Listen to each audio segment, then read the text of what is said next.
નમસ્કાર સાથીઓ, હું પિયુષ પરમાર, ઓબીસી વિંગ પ્રદેશ પ્રમુખ, આમ આદમી પાર્ટી ગુજરાત. મિત્રો, 2 દિવસ પહેલા ભંડુરી ગામ મુકામે જીએસએલ કંપનીની વિરુદ્ધમાં પ્રવીણભાઈ રામની આગેવાનીમાં અમે ઘટના સ્થળે જઈ અને જે ઈસી બાબતમાં ન મળવા પાત્ર હોય એવા મુદ્દાઓ રાખી અને ઘટના સ્થળેથી આખો પર્દાફાશ કર્યો હતો. અમારી આ લડાઈ જીએસએલ કંપની વિરુદ્ધમાં હતી, પરંતુ હવે જાણવા મળ્યું છે કે માળિયાહાટીના ભાજપના દિગ્ગજ નેતાઓ આ ભંડુરી ગામ અને કડાયા ગામના લોકોને શોષિત કરવાનું સમગ્ર કાવતરું રચી રહ્યા હોય એવું લાગી રહ્યું છે. ગઈકાલે રાતના 9 વાગે મને એક સજ્જન માણસનો ફોન આવે છે.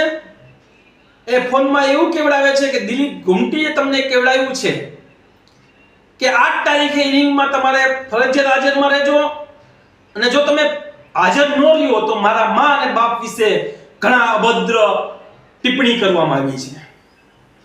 ખરેખર તો આ દિલીપ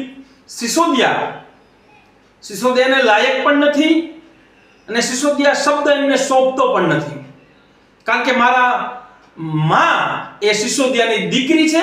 એના વિશે પણ ખરાબ બોલવું એ એમની કદાચ માનસિકતા હશે.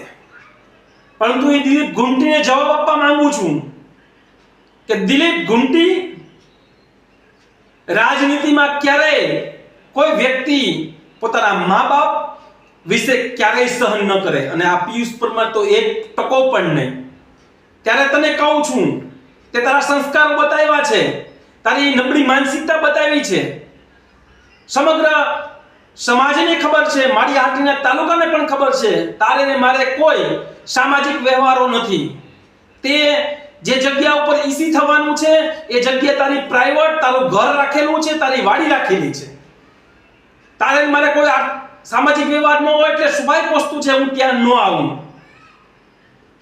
પરંતુ તને આજે એ પણ ચેલેન્જ આપું છું કે જો તું અસલ મર્દ હોય, 8 તારીખનું ઇનિંગ છે એ તું તારી વાડીએ નહીં પણ ગમે એ સારાની જગ્યામાં ગોઠવ ને ત્યાં આયોજન કર. પિયુષ પરમાર ત્યાં 110% આવશે, એ પણ તને કહું છું.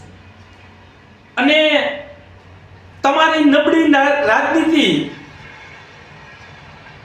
નબળા વિચારો, દબાવવાના ધમકાવવાના વિચારો એ બંધ કરી દે છે.